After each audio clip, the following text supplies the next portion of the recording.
مغرب بہت ہی کامیاب رہی، خصوصاً ذمہ داروں کی تربیت کے تعلق سے شیخ نے ایک جامع خطاب دیا، الحمدللہ سن کر کے سارے لوگ الحمدللہ متاثر ہوئے، دل باغ باغ ہو گیا۔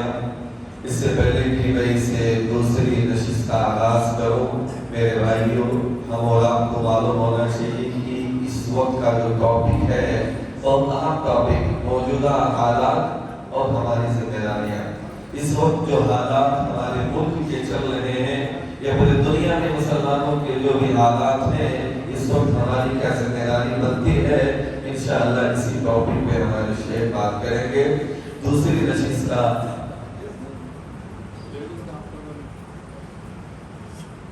مائک والوں سے گزارش ہے کہ عورتوں کے مسجد میں آواز نہیں جا رہی ہے،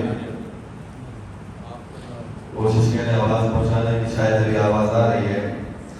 ابھی دوسری نشست کا آغاز کرنے کے لیے میں جناب عبدالرحمن حضرت فرقان کے ایک اسٹوڈنٹ سے گزارش کرتا ہوں کہ وہ آئیں اور تلاوت کلام اللہ سے اس بزم کا آغاز کریں۔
جزاکم اللہ خیر و احسن الجزاء۔ الحمدللہ تلاوت کلام اللہ سے اس دوسری نشست کا آغاز ہو چکا ہے۔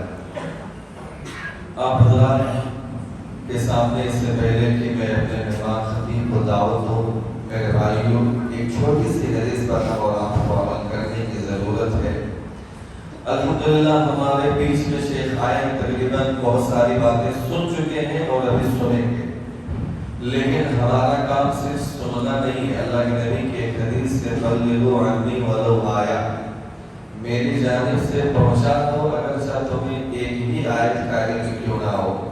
تو ہمارے وہ بھائی جو نہیں آئے ہیں، کسی وجہ سے نہیں پہنچ سکے ہیں، نہیں آ سکے ہیں، اس مجلس میں جو بھی بات ہم سنیں گے اس کو یاد رکھیں، کیش کریں اور وہی بات اپنے دوسرے مسلمان بھائیوں تک پہنچانا یہ ہماری ذمہ داری بنتی ہے۔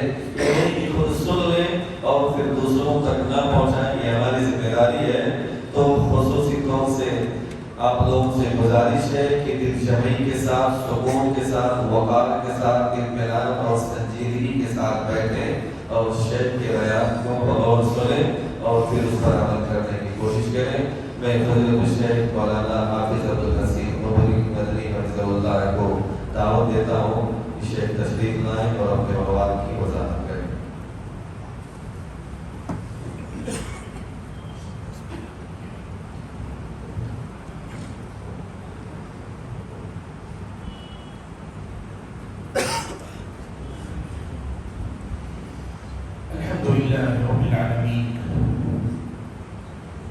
والصلاة والسلام على أشرف الأنبياء والمرسلين وعلى آله وأصحابه أجمعين ومن تبعهم بإحسان إلى يوم الدين. يا أيها الذين آمنوا اتقوا الله حق تقاته ولا تموتن إلا وأنتم مسلمون. يا أيها الناس اتقوا ربكم الذي خلقكم من نفس واحدة وخلق منها زوجها وبث منهما رجالا كثيرا ونساء واتقوا الله الذي تساءلون به والأرحام إن الله كان عليكم رقيبا. يا أيها الذين آمنوا اتقوا الله وقولوا قولا سديدا يصلح لكم أعمالكم ويغفر لكم ذنوبكم ومن يطع الله ورسوله فقد فاز فوزا عظيما. أما بعد، محترم حضرات اور پردہ نشین خواتین اسلام، آج کی ہماری اس مجلس میں گفتگو کے لیے جو عنوان منتخب کیا گیا ہے وہ عنوان آپ نے پوسٹر پہ دیکھا ہوگا کہ موجودہ حالات اور ہماری ذمہ داریاں. سب سے پہلی بات جو اس سلسلے میں میں آپ حضرات اور خواتین کے سامنے عرض کرنا چاہوں گا وہ یہ کہ ہمیں سب سے پہلے حالات کا صحیح تجزیہ کرنے کا سلیقہ آنا چاہیے.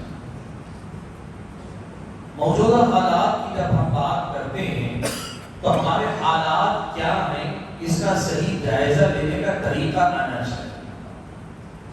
دیکھیے، ہم اور آپ یہ بات اچھی طرح سے جانتے ہیں کہ ہم کسی بیماری کا علاج کرنا چاہتے ہیں، دوا اچھی دیں، دوا دینے کا جذبہ رکھیں، اچھے ڈاکٹر کو ان کے پاس سے دوا لیں، یہ سب دوسرے نمبر پہ آتے ہیں. پہلے نمبر پہ بات یہ آتی ہے کہ آپ یہ پہچانیں کہ بیماری کیا ہے. جب آپ بیماری کو صحیح پہچان پاتے ہیں، صحیح تشخیص ہو جاتی ہے، تو پھر اس دوا، اس بیماری کے لیے سوٹیبل دوا کیا ہے، مناسب دوا کیا ہے، یہ اس کو دی جاتی ہے. ہمارے اور آپ میں بہت بڑا مسئلہ یہ ہے کہ ہم جب موجودہ حالات کا لفظ سنتے ہیں تو عام طور پر ہمارے اور آپ کے جو سیاسی حالات ہیں، موجودہ حالات، سیاسی حالات، یا جسے آپ کہتے ہیں برننگ ٹاپک، جو سب سے زیادہ میڈیا میں ہائی لائٹ ہوتا ہے، سماج میں جس کے بارے میں لوگ سب سے زیادہ بات کرتے ہیں، ہم انہی کو اپنے موجودہ حالات سمجھتے ہیں. حالانکہ ہمیں سب سے پہلے جو کام کرنا چاہیے وہ یہ کہ ہمارے اپنے حالات کا صحیح تجزیہ کرنا چاہیے کہ ہمارے حالات کیا ہیں. ہمارے اپنے حالات کی ہم بات کریں گے تو دیکھیے، سب سے پہلے ہم وہاں سے شروع کریں کہ ہم کون ہیں. ہم اللہ کے بندے ہیں. اللہ نے ہمیں پیدا کیا، اس دنیا میں کیوں پیدا کیا؟ اللہ تعالیٰ کی بندگی کے لیے پیدا کیا. وَمَا خَلَقْتُ الْجِنَّ وَالْإِنسَ إِلَّا لِيَعْبُدُونِ. اب ہمیں کرنا کیا؟ اس دنیا میں رہ کر کیا کرنا؟ ہمیں دنیا میں رہ کر آخرت کی کھیتی کرنی، آخرت میں کامیابی حاصل کرنے کے لیے محنت کرنا کہ جب ہم یہاں سے جائیں تو جہنم سے بچا کے اللہ تعالیٰ ہمیں جنت میں بھیج دے. یہ ہماری اور آپ کی جو ہے ذمہ داری ہے جس کے لیے اللہ تعالیٰ نے ہمیں دنیا میں بھیجا. اچھی بات، اگر اللہ کی عبادت کرنی ہے اور آخرت میں جنت میں جانا ہے، اس کا طریقہ کیا ہے؟ قرآن و سنت میں ہم اور آپ کو بتایا گیا. یہ ہماری زندگی کا اصل جو ہے تجزیہ ہے. سب سے پہلے ہم اپنے آپ کو پہچانیں. اب اس کی روشنی میں آپ یہ دیکھیں کہ جو ہمارا مقصد زندگی تھا، ہمارا جو مقصد زندگی تھا، ہم نے اپنے آپ کو اس مقصد سے جوڑ کے رکھا ہے کہ نہیں؟ اگر اس سے جوڑ کر رکھا ہے تو پھر الحمدللہ، اور اگر ہمیں اس کا ہی شعور نہیں ہے تو پھر اس کا مطلب یہ ہوا کہ ہم نے اپنی زندگی کے مقصد ہی کو نہیں پہچانا. آپ ایک بات سمجھیں، ایک ڈاکٹر کے پاس اگر بیمار آ رہا ہے، اس کے اندر موسم کے حالات جو ہوتے ہیں، جیسے کچھ موسم بدلتا ہے، طبیعت خراب ہوئی ہے، بدن درد کر رہا ہے، اس کو بخار ہے اور اس کے ساتھ اسے کوئی سائیڈ ایفیکٹس بھی ہیں، کچھ اس کے ساتھ زکام بھی ہے، سب کچھ ہے، اور ڈاکٹر دیکھے جیسے ہی داخل ہوا چھینک رہا ہے اور اس کی حالت دیکھ کر پتا چل رہا ہے ناک بہہ رہی ہے، ان کو زکام بڑا شدید ہے، زکام کی دوا دے کر میں بھیج دوں، تو اسے ڈاکٹر بولیں گے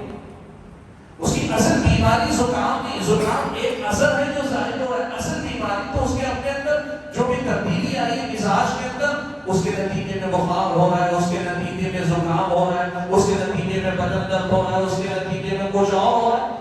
بیماری کی صحیح تشخیص ہونی چاہیے، یہ بہت زیادہ ضروری ہے.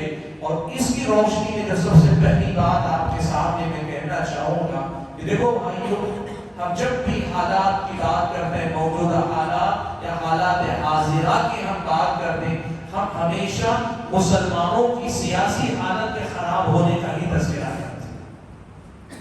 مسلمانوں کے سیاسی حالت کا خراب ہونا ہمارا اپنا مسئلہ، کسی اور کا نہیں. وہ بھی ہمیں خود درست کرنا ہے. ہمارے مسئلہ کسی اور پہ بھروسہ کر کے نہیں بیٹھ سکتے. میرا درد ہے، مجھے نہ پتا ہے، میں کروں گا. لیکن سوال یہ ہے کہ اگر ہماری حالت خراب ہے تو کیا صرف ہمارے سیاسی حالات خراب ہیں؟ کیا ہمارے اور آپ کے صرف سیاسی حالات خراب ہیں؟ یا ہماری اور آپ کی زندگی کو دیکھیں تو پتہ چلتا ہے کہ ہمارے اندر بہت ساری خرابیاں آئی ہیں. آپ ابتدا کیجیے، سب سے پہلے امت کے اندر پایا جانے والا شرک امت کے لیے بہت بڑا مسئلہ ہے. ایک بات میں آپ کو بتاتا ہوں، ہم سیاسی مسائل کی بات کرتے ہیں، سیاسی حالات کے خراب ہونے کی بات کرتے ہیں. یہ حالات کون سدھارتا بگاڑتا ہے؟ اللہ تعالیٰ نہ سدھارتا بگاڑتا ہے. اب اللہ تعالیٰ سے کٹ کر ہم اپنے حالات سدھارنا چاہتے ہیں، نہیں سدھر پائیں گے حالات. اللہ سے جڑ کر پھر دنیا میں صحیح رخ پہ محنت کریں گے، ہمارے حالات اللہ تعالیٰ سیدھے کرے گا. آج امت کے موجودہ حالات کی ہم جب بات کرتے ہیں، صرف سیاسی حالات کی جو بات کرتے ہیں، یہ خود اپنے آپ میں بہت بڑی غلط فہمی ہے ہماری. اور اس کو ہمیں سمجھنا چاہیے سب سے پہلے. اور میں آپ کو بتاؤں، یہ مسئلہ توحید کا مسئلہ، شرک کا مسئلہ، بدعتوں سے دور ہو کر سنت پہ آنے کا مسئلہ، یہ امت کا ہمیشہ کا مسئلہ اور ہر حال میں سب سے پہلے نمبر پہ ترجیح پانے والا مسئلہ. اس کو پرائیورٹی حاصل ہونی چاہیے، اس کو ترجیح حاصل ہونی چاہیے. سب سے بڑا مسئلہ ہے. میں آپ کو بتاؤں، سعودی عرب کا ایک واقعہ آپ کو سناتا ہوں، پرانے زمانے کا، آج کل پرانے زمانے کا. ایک استاد نے کتاب التوحید جس میں شرک اور توحید کے مسائل پہ کتاب لکھی تھی، شیخ محمد عبداللہ رحمۃ اللہ علیہ. وہ کتاب پڑھائی اور پڑھانے کے بعد انہوں نے ایک دن درس کے اختتام پر سنایا کہ مجھے ایک واقعہ کچھ بتانے والوں نے بتایا ہے کہ فلاں بستی میں، پرانا زمانہ، چھوٹے بستیاں، چھوٹے علاقے ہوتے تھے، فلاں بستی میں کسی گھر والوں نے گھر نیا بنایا تو نئے گھر میں داخل ہونے سے پہلے چڑھاوے کے طور پر لوگ کیا کرتے ہیں، وہ جنوں کا بسیرا ہوگا، وہ فلاں کا شیطانوں کا بسیرا ہوگا، چڑھاوا چڑھانے کے نام پر جانور ذبح کرتے. ہمارے علاقوں میں بھی ہوتا ہے ایسے، وہاں ہوتا تھا.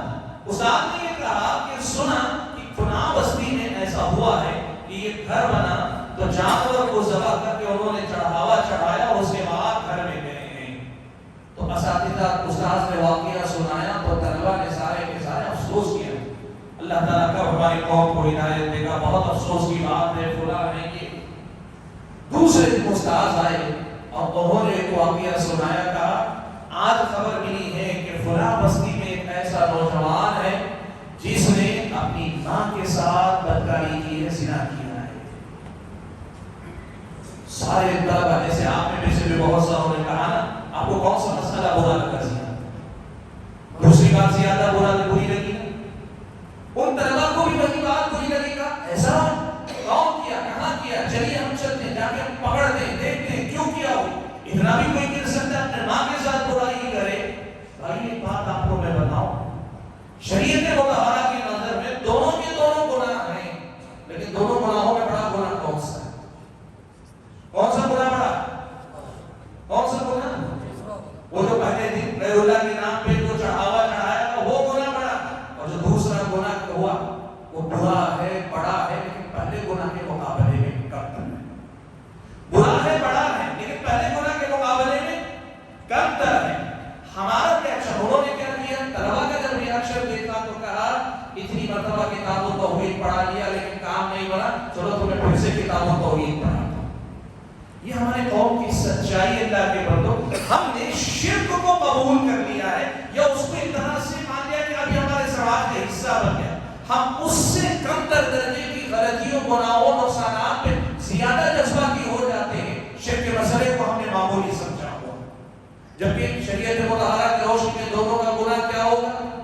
شرک پہ اگر بغیر توبہ کے کوئی مر گیا، اس بدکاری پہ کوئی بغیر توبہ کے مر گیا، دونوں کا انجام کیا ہوگا؟ دونوں جہنم جا سکتے ہیں. دونوں جہنم جا سکتے ہیں، لیکن شرک کر کے جانے والا جائے گا ہمیشہ کے لیے جہنم میں جائے گا. برائی کر کے جانے والا، اپنی ماں کے ساتھ بدکاری کر کے جانے والا جہنم میں جائے گا، ہمیشہ کا جہنم ہی نہیں ہوگا. دوسرا، اگر بغیر توبہ کے مر گیا، شرک پہ بغیر توبہ کے مرنے والے کو کوئی اللہ تعالیٰ کے پاس معافی نہیں ہے. اور اللہ چاہے تو اس بدبخت کو، حالانکہ بہت برا ہے، لیکن اللہ چاہے کسی اور وجہ سے معاف کرنا چاہے تو اسے معاف بھی کر سکتا. شریعت مطہرہ کی روشنی میں یہ جو فرق ہے توحید کا، شرک کا اور اس کے مقابلے میں دوسرے گناہوں کا، یہ فرق ہی اگر ہمارا سماج نہیں سمجھے گا، اپنے حالات کا جائزہ کیسے لے گا؟ آج میں آپ کو بات بتانا چاہتا ہوں. ہمارے ہاں اسکول کے اندر ہم نے بڑے مشکل وقت دیکھا، پہلے اور نماز کریم میں بہت سارے واقعات ہم نے دیکھے. موب لنچنگ دیکھی، پیارے نبی صلی اللہ علیہ وسلم کی توحید کا واقعہ دیکھا، ہم نے جو ہے مسلمانوں کے تعلق سے قانون میں تبدیلیاں دیکھی، فلاں دیکھی. بڑی تکلیف کوئی عام مسلمان، خاص طور پر نوجوان کے لیے بڑی تکلیف کی بات. اور میں یہ کبھی نہیں کہوں گا کہ یہ غیر اہم مسئلے، اس لیے کہ ان کو غیر اہم کرنے کا مطلب آپ اپنے آپ کی قدر و قیمت نہیں سمجھ رہے، آپ اپنے دشمن کے حوالے اپنے آپ کو کرنا چاہتے. بات ان کی کم ہونے کی نہیں، لیکن جو بات میں کہنا چاہا وہ یہ کہ ہمارے حالات کی جب بات کرتے ہیں، توحید کی بات سب سے پہلے نمبر پر، کہ میرے اپنے گھر میں، میرے اپنے خاندان میں، میری اپنی بستی میں توحید کا جو ماحول ہے اگر وہ خراب ہے، میرے لیے سب سے زیادہ حالات میں بڑا مسئلہ، پرائرٹی، ترجیح کی بات ہو تو وہ مسئلہ ہونا چاہیے. سنت کے مقابلے میں بدعتیں عام ہیں، یہ ہمارے اپنے حالات کا حصہ. اور صرف یہ میں ایمان اور عقیدے ہی کی بات نہیں کروں گا، ہمارے حالات کا مطلب یہ بھی ہے تعلیم کی حالت ہماری بہت خراب ہے، تعلیمی صورتحال خراب ہے. ہمارے بچے 10th تک بمشکل پہنچ پا رہے ہیں، اور جو بچے 10th سے آگے بڑھ رہے ہیں وہ جسٹ پاس ہو کر آگے بڑھنا چاہ رہے ہیں. ایسا کیسے ہو سکتا ہے کہ اتنی بڑی قوم ہماری اور آپ کی تعلیم کے میدان میں اس قدر پیچھے رہے، اس قدر پیچھے رہے؟ یہ ہمارے حالات نہیں ہیں. تعلیمی پسماندگی ہمارے اپنے حالات نہیں. آپ کو ایک موٹی مثال میں آپ کو دیتا ہوں. ہم یہ سمجھتے ہیں کہ ملک کو سیاستدان چلاتے ہیں یا پھر ٹی وی پہ بیٹھے ہوئے اینکر چلاتے، نہیں، یہ لوگ نہیں چلاتے. اصل چلاتے کون ہیں؟ بیوروکریٹ جو ہوتے ہیں، جو سرکاری عہدوں میں سے اہم ڈپارٹمنٹس میں اہم قلمدان سنبھالے بیٹھے ہوتے ہیں. قانون حکومت بنا دیتی ہے، نافذ کرنے نہ کرنے میں جو باریکیاں علاقے کے طور پر لوکل پولیس کی ہوتی ہے یا پھر یہ کہ کلکٹر کی ہوتی ہے یا اس کے ہاتھ کے نیچے کام کرنے والے مختلف ذمہ دار.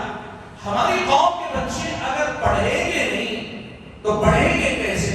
اور پڑھیں گے نہیں تو ان سب مقامات پہ جا کر سارے سماج کی بہتر خدمت کے ساتھ ہمارے اپنے حقوق کے تحفظ کا کام کون کرے گا؟ میں اس لیے آپ کے سامنے یہ بات رکھنا چاہتا ہوں کہ ہم حالات حاضرہ کی جب بات کرتے ہیں، ہم سیاست پر صرف بات کرتے ہیں، صرف سیاست میں بات کرتے ہیں. ہمارا مسئلہ صرف سیاست نہیں، سیاست بھی مسئلہ ہے لیکن صرف سیاست مسئلہ نہیں ہے. ہمارے لیے ایمان اور عقیدے کا مسئلہ سب سے پہلی ترجیح ہے، اس لیے کہ کسی پر آخرت کی کامیابی، جو حقیقی کامیابی، اس پر موقوف ہے. اور اتنا ہی نہیں، اس کے ساتھ ساتھ اس دنیا میں بھی بہتری کے لیے اللہ تعالیٰ سے تعلق ضروری ہے. یہاں کے دشمنوں کو ہرانا، یہاں کے دوستوں کو سمجھانا، یہاں دنیا کے اندر خود کے حق میں خود کو مفید بنا کر سماج گیا. ہم جو بھی دنیا میں بہتر کرنا چاہتے ہیں، اللہ سے تعلق کے ساتھ ہم بہتر ہو پاتے ہیں. کیسے؟ قرآن میں اللہ نے کہا وَأَنْتُمُ الْأَعْلَوْنَ إِن كُنتُم مُؤْمِنِينَ، تم ہی اونچے رہو گے، سربلند رہو گے اگر ایمان والے ہو جاؤ. یہ ہمارے اور آپ کا مسئلہ ہے. بھائیوں یاد رکھو، جب ہم حالات حاضرہ کی بات کرتے ہیں تو ہمیں سب سے پہلے ہمارے اپنے حالات کا تجزیہ کرنے کا سلیقہ آنا چاہیے. میں نے کہا دینی حالت کا آپ نے یہ دیکھا تھا، ایمان اور عقیدے. میں نے تعلیم کے حوالے سے بات کی، ہماری کوئی فکر نہیں. کتنے بچے آج آپ بتائیے، فلسطین میں بہت کچھ ہو رہا ہے، ماضی قریب ہندوستان میں بہت کچھ ہو رہا ہے. ہر مسلمان کا دل تڑپتا ہے، جس کا دل نہ تڑپے اس کے دل میں ایمان کمزور ہے، اس میں کوئی شک نہیں. لیکن سوال یہ ہے کہ کیا صرف اسی میں تڑپنا چاہیے؟ ہمارے اپنے قوم کے بچے، ہمارے قوم کی بچیاں تعلیم کے میدان میں آگے نہیں بڑھ پاتی ہیں، یہ کیا ہمارا مسئلہ نہیں ہے؟ کب تک دوسروں کے ساتھ حکومت کے پاس ہم ریزرویشن پوچھ رہے ہیں؟ میں یہ نہیں کہہ رہا ہوں کہ مت پوچھو، یہ پوچھ رہا ہوں کہ کب تک صرف ریزرویشن کی بات پہ رہیں گے؟ صلاحیتوں کی بنیاد پہ آگے بڑھ کے لوگ اپنا صلاحیتوں کی بنیاد پہ لوگ جا کے جو ہے جنرل کیٹیگری میں کمپٹیشن کرو،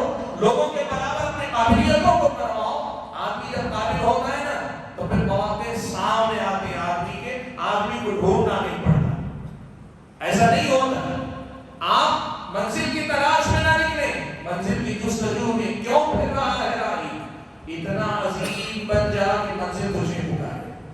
صلاحیتوں کو بنانے کی بات کریں، امت کی یہ بھی ضرورت ہے، اور یہ بات معاملات و اخلاق کی، کردار کی، ہمارے اور آپ کے اخلاق اور کردار کی حالت بہت خراب ہے۔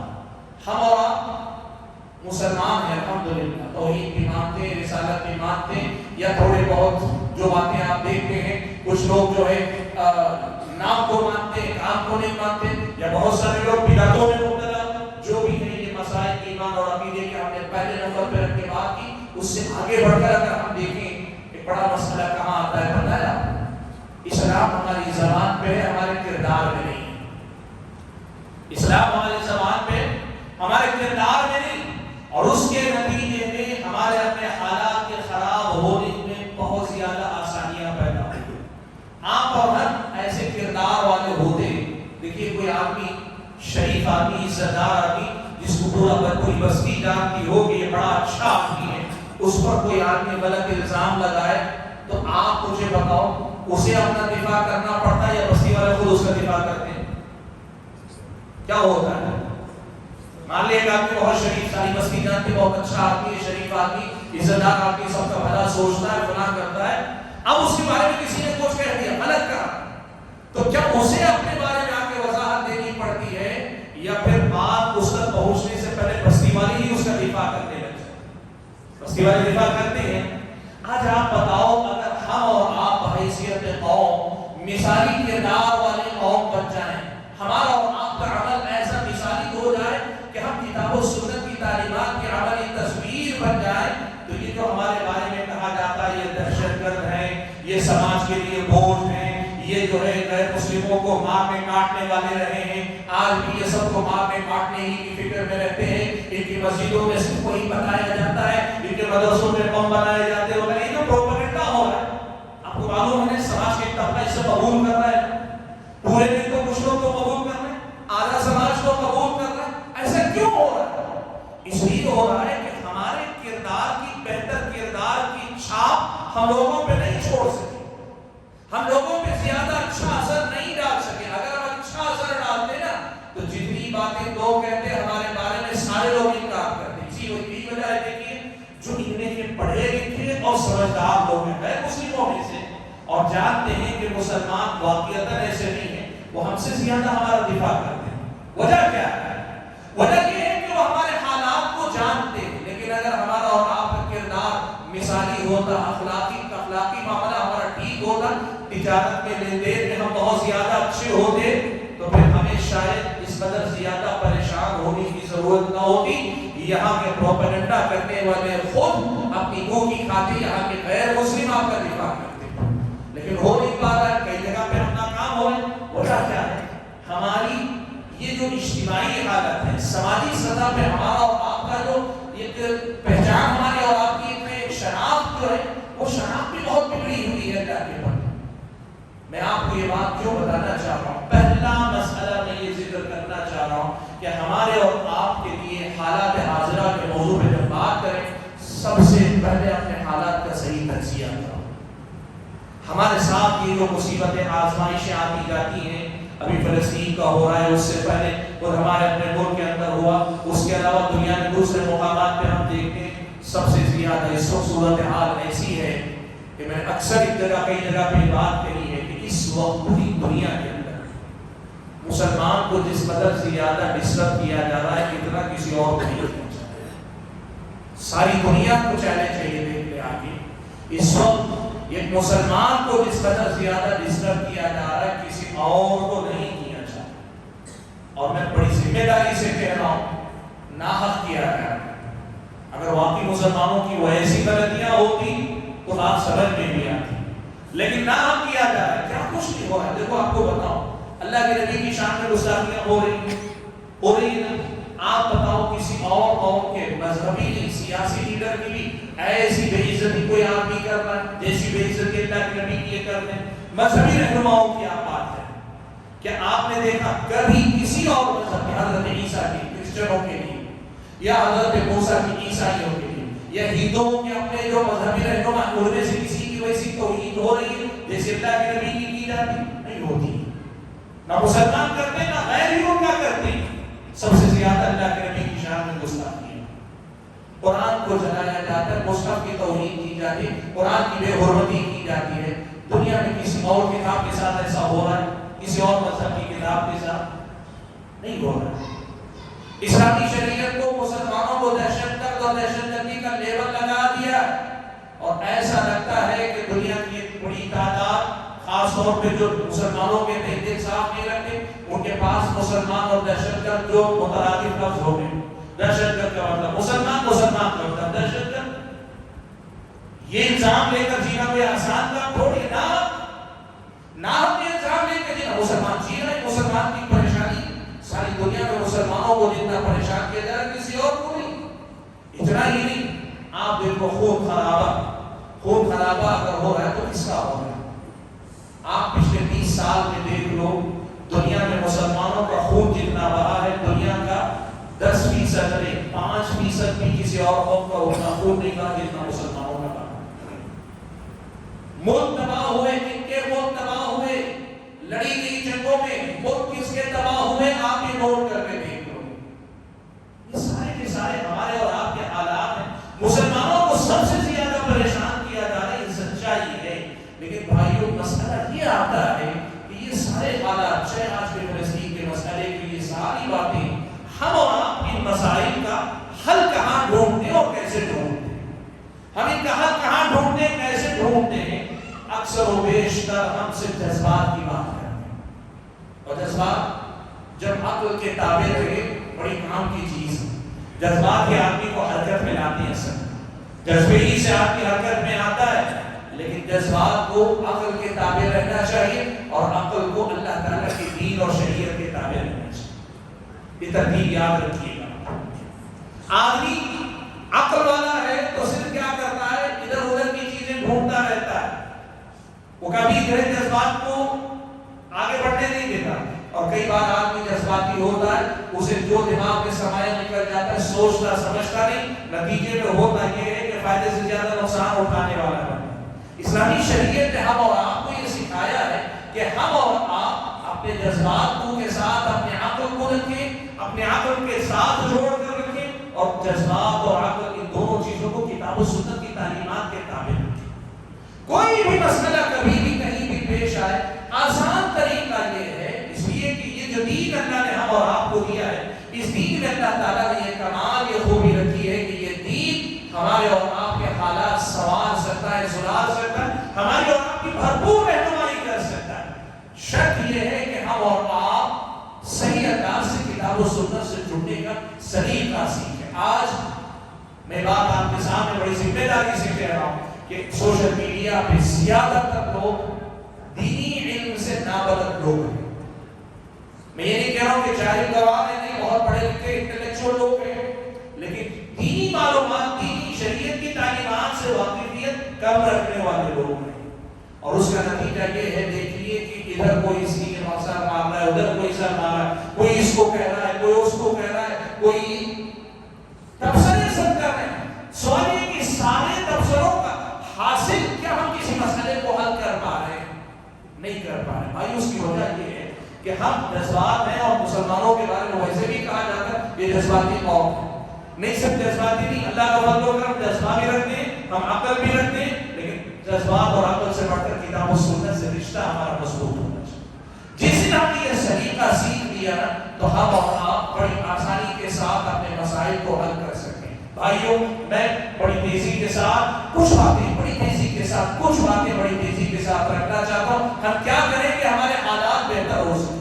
مسئلہ صرف ایک نہیں کہ آج فلسطین کا مسئلہ ہے, کل ماؤنٹ لنچنگ کا مسئلہ تھا, اس سے پہلے مسلمانوں کے یہاں آئینی حقوق کے تحفظ, یہ مسئلے آتے رہیں گے. یہ دنیا ہے, اور دنیا میں کھینچا تانی چلتی رہے گی. دشمن کو موقع ملا ہوا ہمارے اوپر آئے گا, اور ہمیں موقع ملا تو ہم اپنے حق کے لیے بات کریں گے. یہ چلتا رہے, لیکن ہمیں جو سوچنا چاہیے وہ یہ کہ کتاب و سنت کی تعلیمات کی روشنی میں ایسی کون سی باتیں ہیں جن پہ ہم کو کم سے کم محنت اس پہ کریں تو ہمارے مستقبل کے حالات بہتر ہو سکیں. بھائی, سب سے پہلی ذمہ داری میں یہ کہوں گا کہ ہر آدمی قرآن و سنت کی تعلیمات کی روشنی میں یہ دیکھے مجھ پر کیا ذمہ داری عائد ہوتی ہے. میڈیا نے حالات نے فلانے, کوئی ذمہ دار کس کا؟ اللہ کے نبی صلی اللہ علیہ وسلم نے فرمایا کلکم راع و کلکم مسئول عن رعیتہ، تمہیں سے ہر ایک آدمی ذمہ دار ہے اور اس سے اس کی اپنی ذمہ داری کے بارے میں پوچھا جانے والا ہے۔ آپ کی میری ذمہ داری کیا بنتی ہے؟ سب سے پہلے یہ دیکھو میں باپ ہوں، میری ذمہ داری پہلے نمبر پہ کیا ہے؟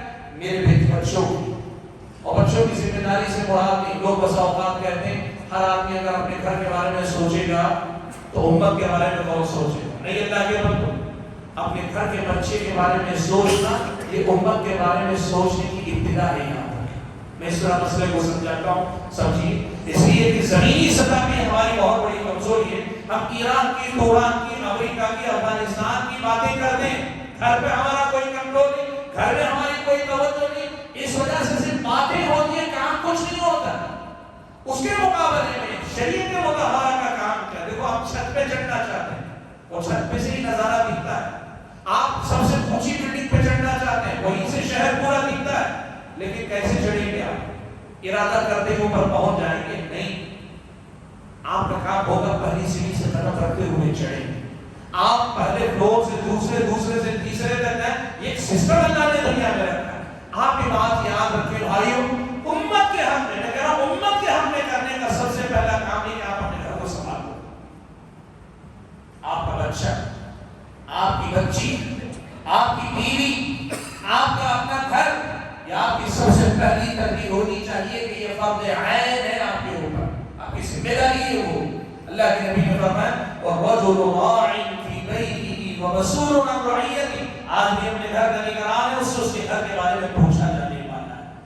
اب ہوتا کیا ہے، لوگ گھر کی فکر کرتے ہیں، اچھا کھلانا، اچھا پہنانا بچوں، بالکل ٹھیک ہے، غلط نہیں، کوئی آپ کو تانا دے کیسے بچے کو کھلاؤ گے پلاؤ گے تو نہیں، کھلانا پلانا، بچوں کو کھلانے پلانے کے لیے محنت کرنا یہ بھی ایک جہاد ہے۔ اللہ کے نبی نے کہا، حضرت کعب بن عجرہ کہتے ہیں اللہ کے نبی صلی اللہ علیہ وسلم کے ساتھ میں جو ہے کہیں اللہ کے نبی کے ساتھ ہم لوگ بیٹھے ہوئے تھے کہ اللہ کے نبی نے ایک آدمی کو دیکھا بڑا صحت مند، یعنی پرسنالٹی بڑی ویل بلڈ اپ جسے کہتے ہیں، اچھی پرسنالٹی کا مالک ہے، وہ گزر رہا تھا، صحابہ نے دیکھ کر کہا یہ آدمی اللہ کی راہ میں نکلتا ہے، جہاد کے لیے نکلتا، اللہ کی راہ میں نکلتا تو کتنا اچھا ہوتا۔ اس نے کہا، اللہ کے نبی نے صحابہ کی بات سن کر کہا اگر یہ آدمی اس لیے اپنے گھر سے نکلا ہے کہ جا کے روزی روٹی کمائے اور خود کو اور اپنے والدین کو کھانا پینا دے سکے، لوگوں سے سوال کرنے سے باز آ سکے، تو اس کا نکلنا بھی اللہ کی راہ میں نکلنا ہے۔ یہ جو کوئی تانا دیتا اپنے گھر والوں کے بارے میں سوچتے ہو، صرف نہیں میرے گھر والے میری ذمہ داری میں ان کے بارے میں سوچوں گا، لیکن صرف ان کے کھانے پینے ہی کا نہیں، ان کی اپنی دینداری۔ آپ نماز فجر کو نہیں اٹھتے، آپ کو پہلے اٹھنا چاہیے، اور آپ اٹھتے آپ کا بچہ نہیں اٹھتا ہے، امت کو اٹھانے سے پہلے اپنے بچے کو نماز فجر کے لیے اٹھانا سیکھو۔ آپ اٹھ نہیں سکتے، اپنے بچے کو نماز فجر کے لیے نہیں اٹھا سکتے، آپ امت کو اٹھانے کی باتیں مت کرو، ہماری باتیں سب کرتے ہیں، کام جو تمہارا ہے وہ کرو نا۔ آپ دیکھو میں نے اپنے گھر کو سنا دیا، آپ نے اپنے گھر کو سنا دیا، آپ نے اپنے گھر کو کم سے کم کیا ہوا، یہ بستی جو دیندار ہو گئی، یہی تو امت کو اوپر اٹھانا۔ آپ یقین کرو جو آدمی صحیح معنوں میں دیندار بنتا جاتا ہے وہ ایمان و عقیدے کا اچھا ہوتا ہے، وہ عبادتوں کا اچھا ہوتا ہے، وہ معاملات کا اچھا ہوتا ہے، اور اسی کی برکت سے اللہ تعالیٰ اسے اپنے معاشی مسائل کو حل کرنے کا طریقہ سمجھ بوجھ وہ دیتا ہے۔ یہ دین آدمی کو صرف اللہ سے جوڑتا نہیں، آدمی کی ایسی تربیت کرتا ہے کہ وہ ہر چیز میں مثالی انسان بنتا چلا جاتا ہے، اور یہی سے مسلمانوں کی سیاسی مسائل حل کرنے کے لیے بھی بہتر دماغ، بہتر لوگ بھی قوم کو میسر آتے ہیں۔ آج ہمارا مسئلہ کیا ہے معلوم ہے، ادھر کوئی غیر مسلم کوئی فتنہ کھڑا کرتا ہے، ادھر دو چار ہمارے لیڈر کوئی تو زوردار بیان دیتے ہیں، ادھر ہمارے وہ نوجوان جو نماز کے لیے نہیں اٹھ سکتے لیکن سڑکوں پہ ادھر کے احتجاج کرنے کے لیے تیار ہو گئے، احتجاج ہوتا ہے۔ اور میں بتاؤں نیتوں میں کوئی گڑبڑ نہیں، انشاءاللہ میں اللہ عالم اللہ نیتوں کا حال جانتا ہے، نیتوں میں ہمارے نوجوان لڑکے مخلص نظر آتے ہیں۔ پرابلم کہاں ہے؟ ان سے مسائل حل ہو رہے ہیں کیا، ہوتے ہیں کیا؟ آپ یہاں سے شروعات کرو، بچوں کے بارے میں، اپنے بارے میں، اپنے گھر کے بارے میں سب سے پہلے فکر کرو۔ اور فکر کس کی ہونی چاہیے؟ فکر یہ ہے کہ میں ایسا مثالی مسلمان بن جاؤں کہ میں اپنے لیے مفید ہونے کے ساتھ ساتھ اپنے سماج، اپنے ملک کے لیے ایک مثالی شہری اور ایک مفید انسان بن سکوں، جس سے سب کا بھلا ہو سکے۔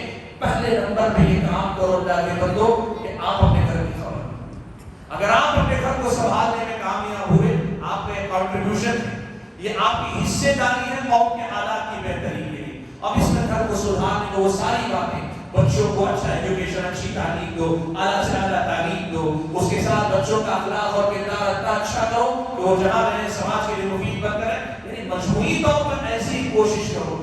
یہی کوشش جب آپ گھر سے آگے بڑھتے ہیں تو گھر سے آگے بڑھ کر مسجد کی سطح پر, گھر سے آگے بڑھ کر جماعت و جمعیت کی سطح پر, گھر سے آگے بڑھ کر کمیونٹی لیول پر یہ بہتری لانے کی کوشش.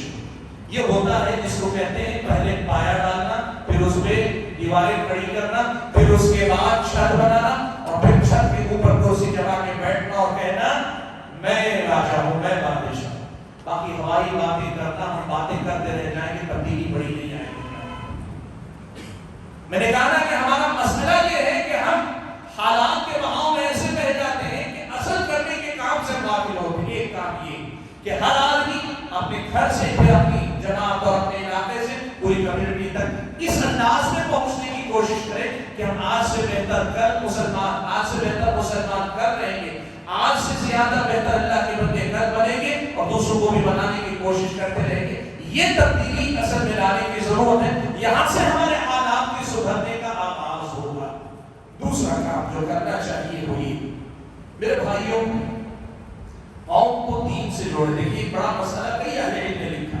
حضرت عمر کی طرف یہ قوم ایک اور منسوب ہے. حضرت عمر کہا کرتے تھے کنا اذلہ, ہم ذلیل قوم تھے. یعنی عرب, قریش جو عرب کی قوم تھی, ذلیل قوم تھی. فاعزنا اللہ قوما بالاسلام, اللہ تعالیٰ نے بحیثیت قوم اسلام کے ذریعے اللہ نے عزت عطا کی. وَمَنْ ابْتَغَيْنَا الْعِزَّةَ بِغَيْرِهِ أَذَلَّنَا اللَّهُ. اب بغیر اسلام کے ہم عزت تلاش کرنا چاہیں, عزت نہیں ملے گی, اللہ ذلیل نہیں کرے گا. اس کے بعد علم یوں کہتے ہیں دنیا کی دوسری قومیں ہو سکتا ہے دین چھوڑ کر صرف دنیا کو اپنا کر ترقی کر جائیں, لیکن مسلم قوم کے حق میں اللہ کا یہ فیصلہ ہے کہ وہ صرف دنیا کو اپنا کر بہت زیادہ ترقی نہیں کر سکتے.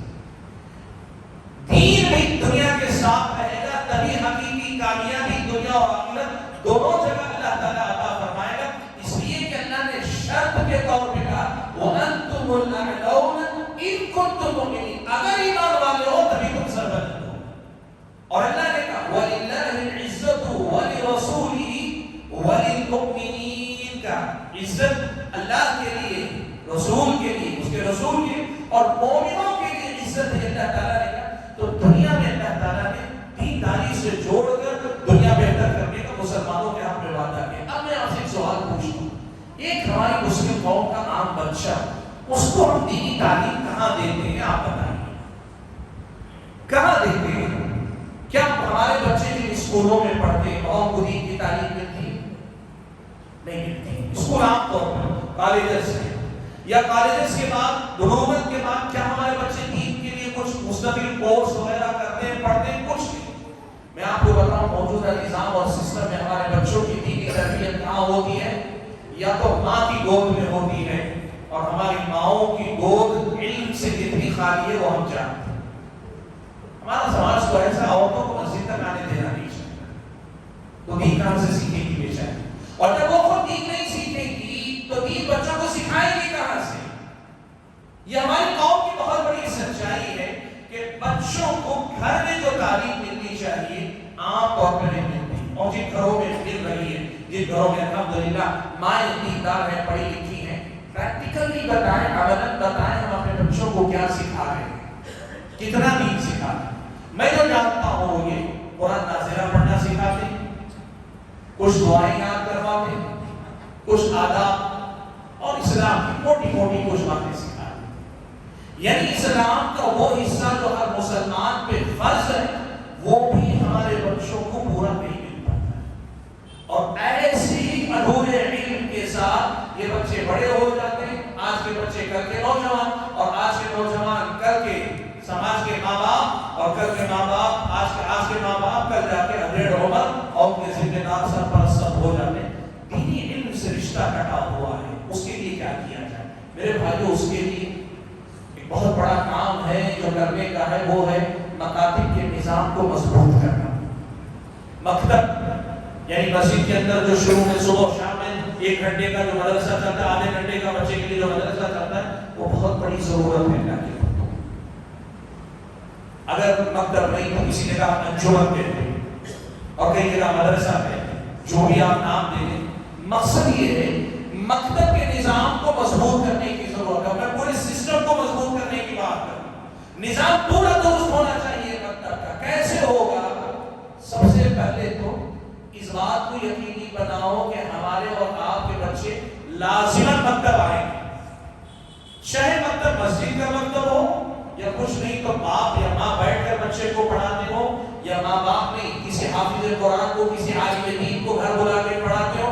آج تو اللہ نے اتنی سہولتیں دی ہیں، آن لائن آپ پڑھ لے سکتے ہیں، گھر بیٹھے آپ کسی عالم سے پڑھنے رہے۔ لیکن ایک بات یقینی بناؤ، سماج کا ہر بچہ مکتب کی تعلیم لازماً حاصل کرے۔ آپ پلٹ کر دیکھ لو، آپ میں سے جو بڑے حضرات ہیں، آپ بتائیے نماز میں جو دعائیں پڑھتے ہیں آپ نے کب یاد کی تھی؟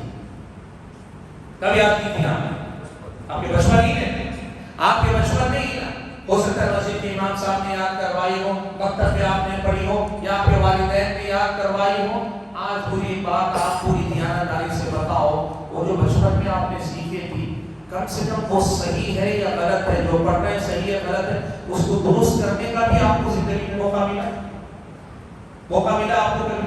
یعنی آپ نے جو مثال کے طور پر مکتب میں امام صاحب سے تحیات یاد کر لی، دعا، کیا آج آپ کی عمر 40 سال ہے، 50 سال ہے، 25 سال، اتنے سالوں میں کبھی آپ کو پورے سماج میں یہ تحیات میں جو پڑھ رہا ہوں صحیح ہے کہ غلط ہے، اس کو درست کرنے والا کوئی موقع آپ کو ملا؟ نہیں ملا۔ یہ ہمارے سماج کی بہت بڑی سچائی ہے کہ صرف مکتب ہے جہاں سے بچوں کو دینی تعلیم مل سکتی ہے۔ عام طور پر شاذ و نادر سوائے اور بچوں کے جو مدرسوں کو جاتے ہیں، ہماری طرح جو مدرسوں میں پڑھ لیے ان کو اللہ کے فضل و کرم سے بہت کچھ مل گیا، لیکن جو بچے مدرسے نہیں جاتے ہیں ان بچوں کا ریشو کیا؟ کتنے بچے مدرسے، کتنے فیصد بچے جاتے ہیں معلوم ہے آپ؟ مسلم بچوں میں سے مدرسہ جانے والے بچے کتنے پرسنٹ ہیں؟ کچھ اندازہ ہے؟ کتنے؟ 5%۔ اور کوئی کتنے؟ 2%۔ سچر کمیٹی کی رپورٹ جب آئی تھی، اس رپورٹ میں 2% یا 2.5% بتایا گیا۔ چلو میں 5% مان لیتا ہوں، اس کا مطلب آپ مان رہے ہیں 95% بچوں کو ہم دینی تعلیم نہیں دیتے، جبکہ ہم یہ مانتے ہیں کہ دنیا میں بھی سربلند ہونے کے لیے دین ضروری ہے۔ یہ ماننے والی قوم کا یہ حال ہے، 95% بچوں کو دینی تعلیم ہم نہیں دیتے، اور پھر بھی ہم کہتے ہیں ہم دنیا میں سربلند ہونا چاہتے ہیں۔ یہ ہوتا ہے ہمارے اپنے حالات کو پہچان کر محنت کرنا۔ میں اسی لیے کہتا ہوں ہمارے نوجوان جو مختلف تنظیموں سے متاثر ہو کر ان کے پیچھے قوم کے لیے جذبہ ہے، کبھی جذبے کی ناقدری نہیں کر رہا ہوں، جذبے میں بہت کچھ کرنا چاہتے ہیں۔ میں ہمیشہ یہ کہتا ہوں کرنے کا کام یہ ہے، آگے یہاں کرو، تم سڑک پہ نکل کے ایک دن احتجاج کرو گے، فائدہ ہوگا نقصان ہوگا وہ دیکھ لو گے، لیکن وہی ایک دن گھوم پھر کر محلے کے بچے کو پکڑ کے مکتب کی تعلیم کا انتظام کرواؤ گے، یقین مانو کہ اتنی بڑی تبدیلی آئے گی آپ اندازہ نہیں لگا سکتے۔ مکاتب کو مضبوط کرو، جا کے بہت مضبوط کرنے کی ضرورت ہے۔ اور میں نے کہا ایک تو سارے بچوں کو لانے کا انتظام مسجد میں نہیں ہو سکتا۔ میں نے آج ابھی پہلے بتایا مسجد میں آپ لے آئے، اتنی بڑی مسجد میں اتنی بڑی جماعت کے بچے اگر آئیں گے، 300 بچے اگر مسجد میں آ گئے تو 2 مولوی صاحب نہیں پڑھا سکتے 300 بچوں۔ لائیے رکھیے دوسرے اساتذہ کو اور رکھیے، مکتب کے لیے خاص طور پہ 2-4 حافظوں کو رکھیے جو پڑھائے بچوں کو، لیکن انتظام کریں، جتنی ضرورت ہے مکتب کا نظام مضبوط کریں، اور اس کے ساتھ ساتھ اس میں اساتذہ کی بڑی ذمہ داری ہے۔ یہ جو ہمارے علماء بھی بیٹھے ہیں، ان کے تو بات آئی ہے، ہمارے علماء میں بہت ساری عادتوں میں سے ایک غلط عادت یہ بھی ہے، نماز پڑھا کر سلام پھیر کر جو نکلتے ہیں تو پھر اگلی نماز میں ہی مصلی پہ نہ مصلی پر ہی نظر آتے ہیں۔ نہیں، ایسا نہ کیجیے، رابطہ رکھیے عوام سے، اپنے مصلیوں سے تعلقات رکھیے، اور نہ صرف یہ کہ تعلقات رکھیے، ان کے بچوں کے بارے میں معلوم کیجیے کیا کر رہا ہے بچہ، پڑھ رہا ہے بچہ، بچی پڑھ رہی ہے، مکتب میں کیوں نہیں آتے؟ اگر بڑے ہو گئے بچے، میں نے بات کی ہے تعلیم معلمہ کا انتظام کیجیے، ویکلی کلاسز کا، اتوار کے دن سنڈے کلاسز کا اہتمام کیجیے، فجر کے بعد درس کا اہتمام کیجیے جو بچوں کو کلاس کی شکل میں پڑھایا جائے، عشاء کے بعد انتظام کیجیے، لڑکیوں کے لیے دن کے اجالے میں رات صبح 10 بجے سے 1 بجے تک، یعنی ایسا سسٹم کیجیے بچوں کو پڑھایا جائے۔ میں آپ کو بتاؤں شیخ ابن باز رحمۃ اللہ علیہ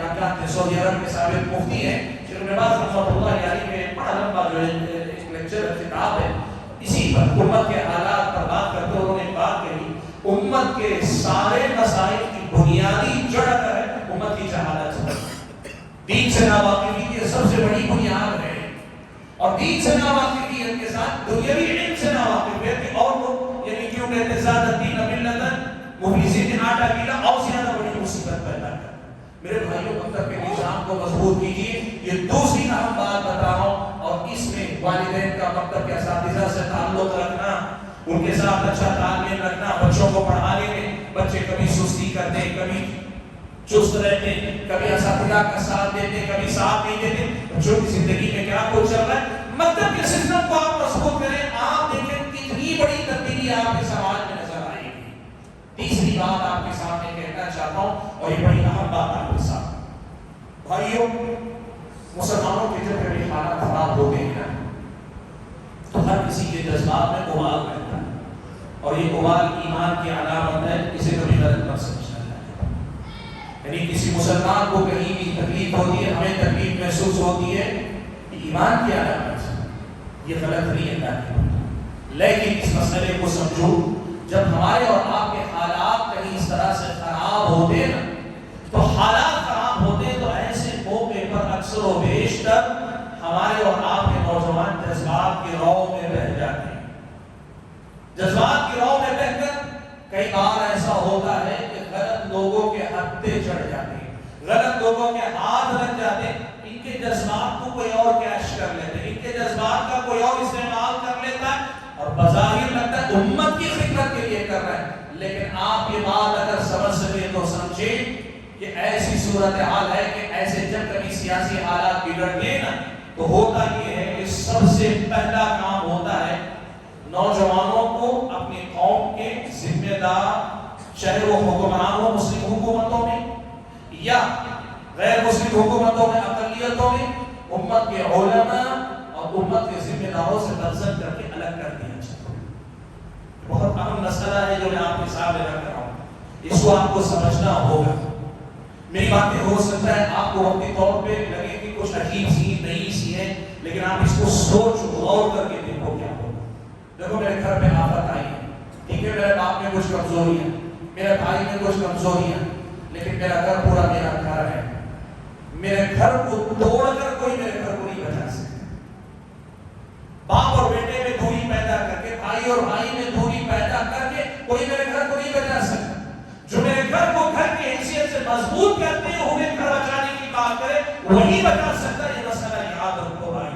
اسی لیے امت کے مسائل جب کبھی آتے ہیں نا, ہمارے نوجوان ابھی دیکھو مسئلہ چل رہا ہے, دیکھو مسلم حکمران ہو کہ مسلم عوام ہو, سب کے اندر کمزوریاں ہیں, سب کے اندر کمزوریاں.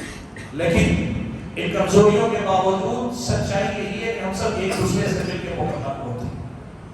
ہمیں آپس میں ایک دوسرے کے ساتھ مضبوط ہو کر حالات کا مقابلہ کرنا. اب ایک مسئلہ یہ چل پڑا ہے کہ نوجوان کیا کرتے ہیں, ان کے حالات کی بات کریں, سارے ذمہ داروں کو گالیاں دی. اور کئی بار میں کہوں نا آپ کی طرح میرے دل میں بھی جذبات ہوتے ہیں, بولنے کے لیے ذمہ دار ہے اور کوئی رہنمائی نہیں, ذمہ دار نہیں. لیکن سوال یہ ہے کہ اس منظرانی سے کیا مسئلے حل ہوتے ہیں؟ ہمارے مسئلے حل نہیں ہوتے. جو انتشار پہلے سے وہ اور زیادہ بڑھتا ہے, جو بکھراؤ ہے وہ بکھراؤ اور زیادہ بڑھتا ہے.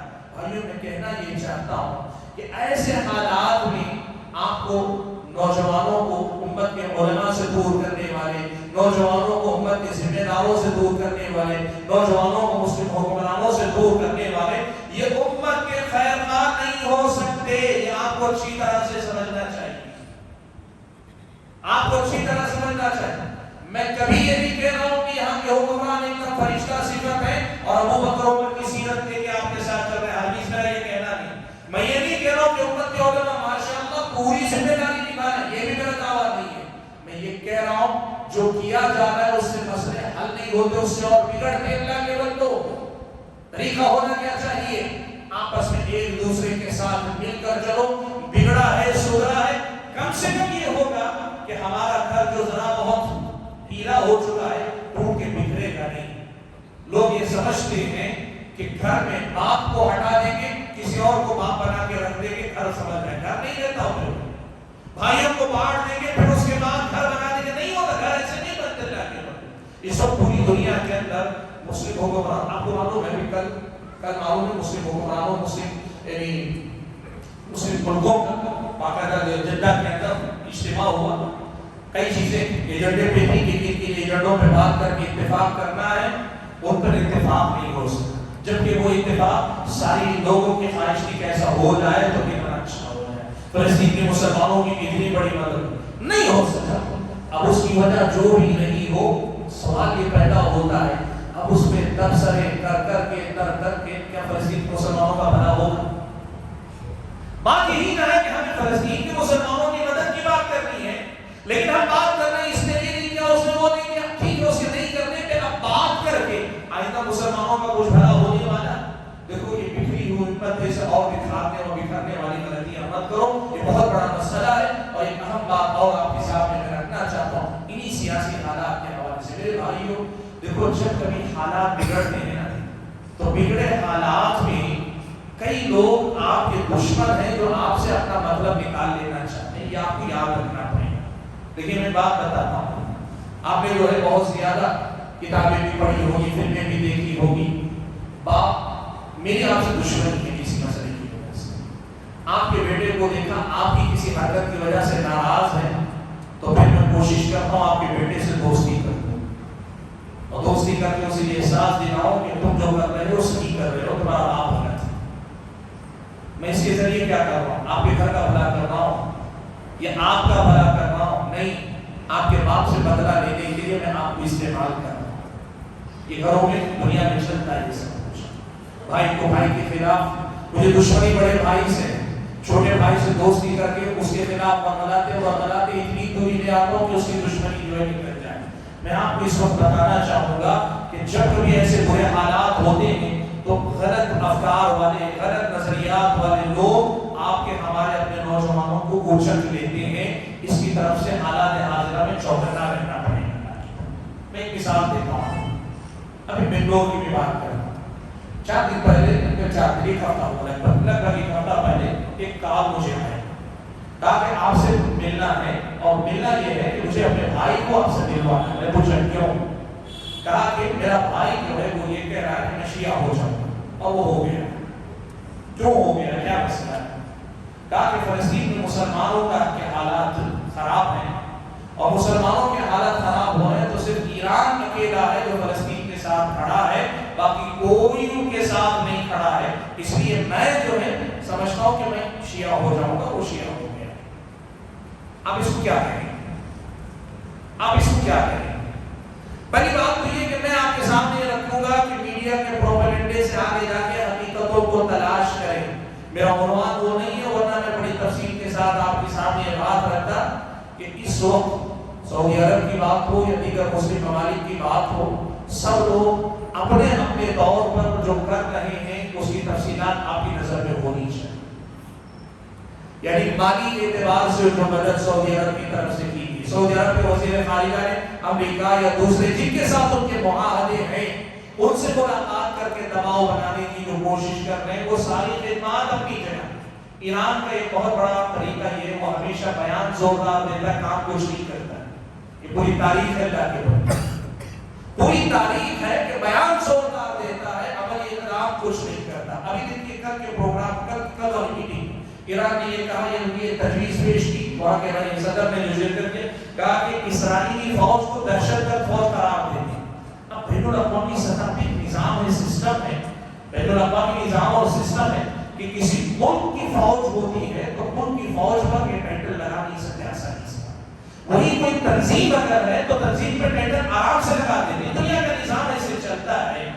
اب یہ مطالبہ رکھ کر ہیرو بننے کا طریقہ میں آپ کو بتاؤں، اس مطالبہ رکھنے والے کو بھی معلوم ہے کہ کوئی حکومت اس کی تائید نہیں کرے گی اس طرح کا، لیکن اسے معلوم ہے کہ میڈیا میں زیادہ کوریج اسی خبر کو ملے گا کہ ایران نے سب سے اسٹرانگ مطالبہ رکھا، اور اس کے ساتھ ہی کیا ہو جاتا ہے، ساری دنیا کو لگتا ہے کہ ایران فلسطین کے ساتھ سب سے مضبوطی کے ساتھ کھڑا ہے۔ میں نے سنا ابھی کسی دن، حالانکہ ہم اس کے قائل نہیں، لیکن پڑوسی ملک کی کسی کی تقریر میں نے سنی، وہ کہہ رہے تھے ایران اتنے بیان دیتا ہے، اگر یہ بیان دیتے کہ اسرائیل فلسطینیوں کے ساتھ جو سلوک کرے گا وہی سلوک ہم ایران میں رہنے والے یہودیوں کے ساتھ کریں گے، اسرائیل دوست ہو جائے گا۔ ہم اس کے قائل نہیں. میں بات آپ کو بتا دوں, ہمارا اصول یہ نہیں کہ ایک جگہ کے ظلم کا بدلہ دوسری جگہ کے اسی قوم کے لوگوں سے لے. اسلام ہمیں یہ نہیں سکھاتا, غلط ہے.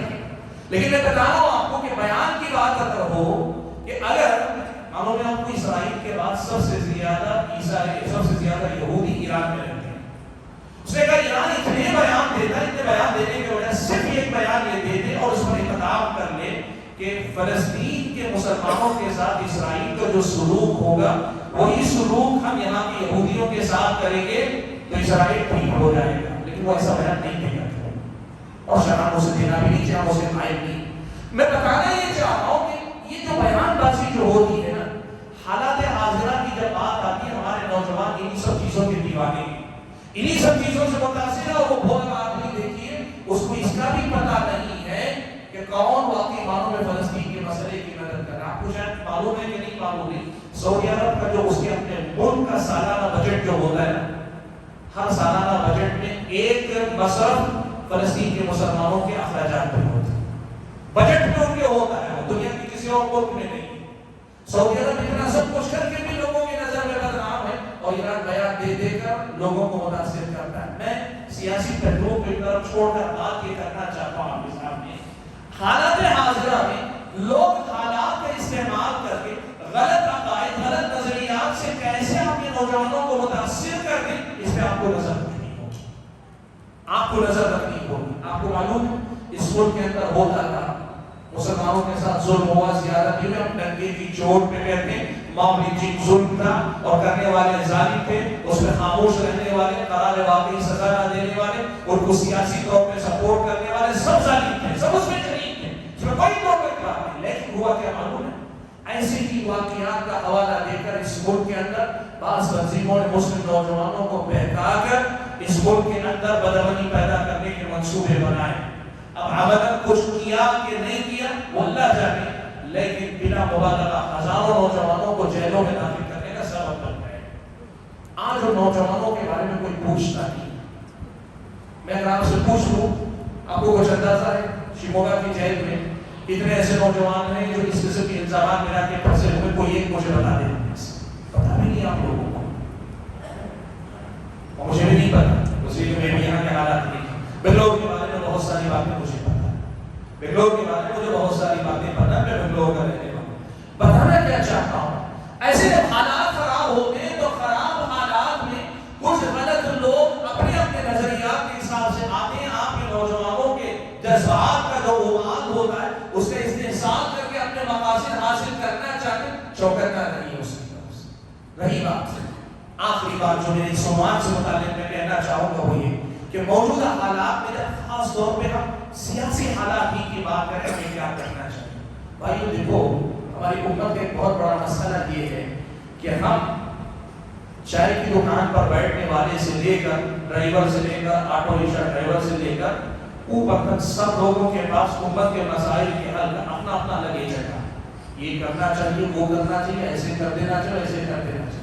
یہ اس بات کا ثبوت ہے کہ اس قوم کے پاس اپنا کوئی ایجنڈا نہیں, اسی لیے ہر کوئی اپنی اپنی کہنے چاہ رہا ہے. سب سے بڑا مسئلہ یہ ہونا چاہیے, جماعت جمعیت کے جو ذمہ دار لوگ یہاں ہیں ان سے بھی یہ گزارش ہے کہ آپ اپنے سے اونچے سطح جیسے صوبے کے ذمہ دار, صوبے کے ذمہ دار, مقصد کے ذمہ داران کے ساتھ رابطے میں رہ کر یہ بتائیں موجودہ جو صورتحال ہے اس میں ہمارا اسٹینڈ کیا ہونا چاہیے, ہم اپنے نوجوانوں کو کیا گائیڈنس دیں کہ کیا کرنا چاہیے.